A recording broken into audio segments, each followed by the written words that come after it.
Vamos trabalhar agora com o preenchimento dos orbitais. O primeiro orbital é o orbital 0 do subnível S da primeira camada. Esse orbital, como todos os outros, ele só suporta no máximo 2 elétrons. E esses elétrons têm que estar com spins contrários. Então eu pego o primeiro elétron, esse elétron está com spin positivo, mais um meio, e depois dele vem o outro elétron com spin menos um meio. Como o orbital só pode ter no máximo 2 elétrons, então esse orbital já está preenchido. Depois desse preenchimento, nós vamos para o próximo orbital, o orbital mais energético que esse. No caso, esse orbital vai estar no segundo nível, ou seja, na camada L. E vai ser esse orbital 0 do subnível S. Então nós vamos fazer a mesma coisa. Ele vai ser preenchido, né, com o elétron com um spin e depois o elétron com spin contrário. A partir desse momento, nós vamos passar para o subnível P, na qual ele tem 3 orbitais. Cada orbital ele tem que receber um elétron por vez. E só depois que o último orbital receber seu elétron, nós voltamos a preencher novamente com o outro elétron com o spin contrário. Então vamos ver o seguinte: o orbital menos 1 vai receber seu elétron com spin positivo, e o subnível 0 vai receber seu elétron com o spin positivo.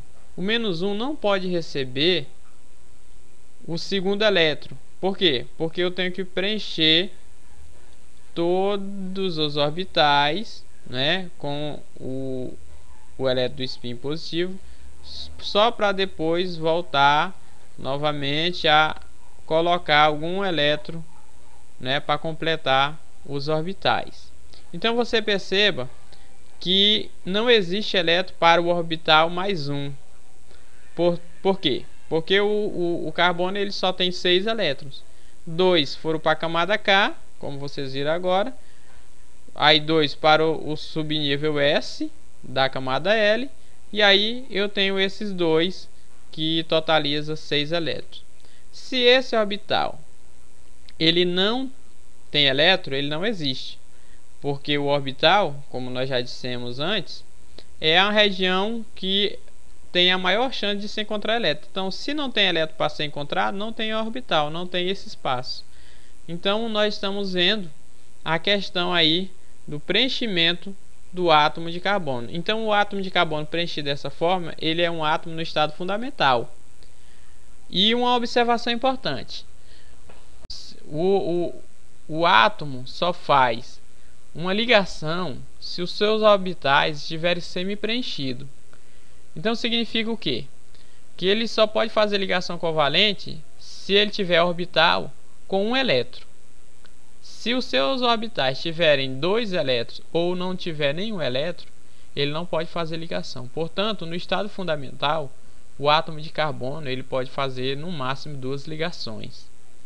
Ah, professor, mas todo mundo diz que o átomo de carbono ele é tetravalente, faz 4 ligações. Por que isso ocorre? Isso ocorre devido à hibridação do carbono. Hibridação significa mistura. Então, vai ocorrer uma mistura de orbitais, né, no átomo do carbono. Então, os orbitais da segunda camada vão se misturar. E eles se misturando, eles adquirem uma nova configuração. Então, vamos observar isso, tratando aí da hibridação do carbono.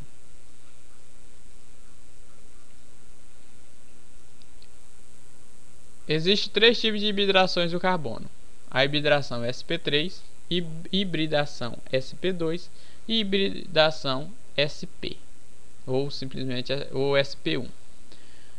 A hibridação sp3 ocorre da seguinte forma: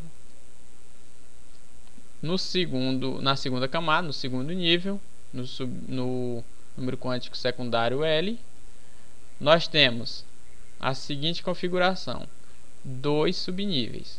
O subnível S tem apenas um orbital.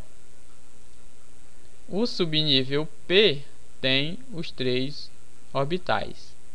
O subnível S está preenchido e o subnível P tem 2 orbitais semi-preenchidos. Portanto, o átomo de carbono nesse estado, que é o fundamental, ele só pode fazer 2 ligações.